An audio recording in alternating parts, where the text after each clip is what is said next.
হঠাৎই একদিন রাতে দাদা এনেছে 1 হাঁড়ি মাটন। তো বুঝলাম এটা চম্পারন মাটন, যেটা আমাদের কাঁচরাপাড়া বাগমোড়ে দা হান্ডি হাউস থেকেও এনেছে।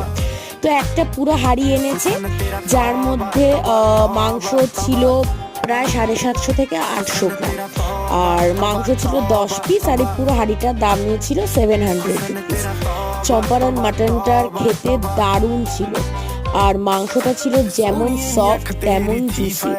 মাংসের কোয়ালিটি ভীষণ ভালো ছিল, আর এটা খেতেও জাস্ট অসাম ছিল। তোমরা বাগমোড়ের দা হান্ডি হাউস থেকে একবার অন্তত এটা ট্রাই করে আমাকে কমেন্টে জানিও তোমাদের এটা কেমন লাগলো।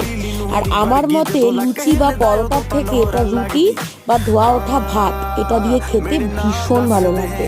তো আজকের ভিডিওটা এতটাই, আর যদি এরকম ভিডিও আরো দেখতে চাও তাহলে চ্যানেলটা সাবস্ক্রাইব করে দিও। টাটা।